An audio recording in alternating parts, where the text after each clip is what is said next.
praktisi pariwisata, aktivis pariwisata Mas Tovan Ramadi, provokator pariwisata juga, untuk bagaimana menyampaikan berbagai keluhannya sebagai praktisi pariwisata, dan kalau ada gagasan, silakan.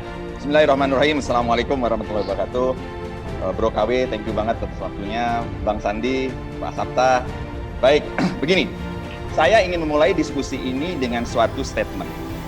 Menurut saya, sudah waktunya paradigma pengembangan pariwisata di Indonesia ini sudah harus dirubah, Pak, dengan menghadapi corona ini.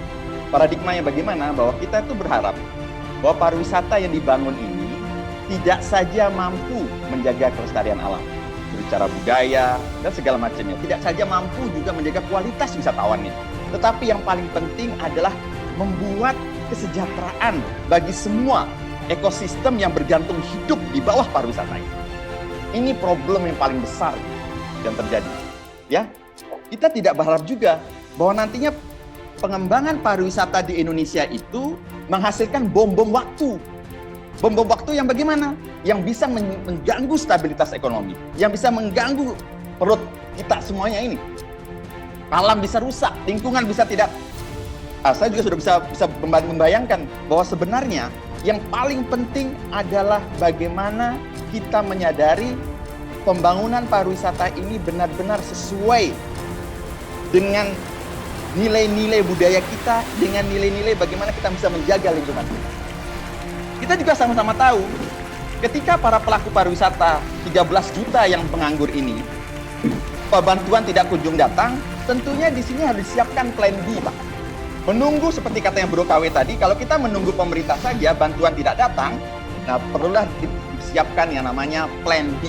Nah, ini adalah tanggung jawab daripada Kementerian Pariwisata, kecerdasan daripada menterinya untuk bisa membuat terobosan-terobosan terkait plan B ini. Pariwisata kita ini sudah sering kali mendapatkan cobaan, entah itu gunung berapi, entah itu krisis politik dan lain sebagainya, dan sekarang ini adalah corona. Lalu apa yang terjadi? Implementasi daripada mitigasi pariwisata itu seringkali di daerah itu tidak terlaksana. Betul ada peraturan menterinya, tetapi minim implementasi. Saya khawatirnya masalah mitigasi pariwisata ini tidak banyak orang tahu. Apalagi bicara masyarakat gitu. Nah, pada sore hari ini juga saya ingin mengaturkan solusi lah kepada pariwisata Indonesia gitu, kepada negara kita ini, bahwa kalau kita bicara tentang bagaimana tourism versus corona, ada dua yang harus segera dilakukan. Saya istilahkan itu, Bro KW, adalah SOS and HOT. Ya. SOS itu solidarity on survival, ya, gitu. Solidaritas di dalam kita bertahan hidup. Yang kedua adalah HOT, healing on tourism. Ya.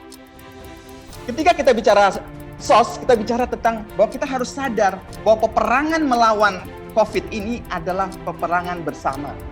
Kita jangan main sendiri-sendiri, kita jangan main terkotak-kotak gitu. Kita harus hadapi ini bersama. Ini yang harus kita sadari. Semua stakeholder pariwisata Indonesia harus bersatu. Yang kuat membantu yang lemah, yang mampu membantu yang tidak mampu. Ya, in case kalau bantuan tidak kunjung datang. Ya. Lalu kita bicara tentang healing, ya, healing. Ada UNWTO itu mengatakan bahwa sekarang ini ada 2 syarat yang paling penting ketika kita memverifikasi sebuah destinasi, yaitu permasalahan selain mitigasi juga bicara tentang unsur 2H. 2H itu adalah health and hygiene, kebersihan dan kesehatan. Ini penting sekali, jangan disepelekan. Malah saya mengusulkan kepada Kementerian Pariwisata dan Ekonomi Kreatif, kita ini punya produk yang namanya 5 destinasi super prioritas gitu. Coba diverifikasi dulu deh, bagaimana mitigasi pariwisatanya di setiap destinasi itu. Kedua, apakah destinasi pariwisata yang disebut super prioritas itu memiliki unsur 2H tadi? Standar global standarnya ada tidak? Terkait kebersihan dan kesehatan. Itu benahi dulu, ya. Setelah benahi dulu, baru bisa klaim bahwa destinasi itu adalah destinasi super prioritas. Kita tidak bisa main-main terkait standarisasi global saat ini. Karena kita tidak ingin wabah COVID ini lagi terulang di negeri kita ini, ya. Itu paling penting. Bapak Menteri Pariwisata, kita tunggu gagasannya, kita tunggu inovasinya. Karena kawan-kawan kita, saudara-saudara kita ada 13 juta Jangan sampai mereka kelaparan.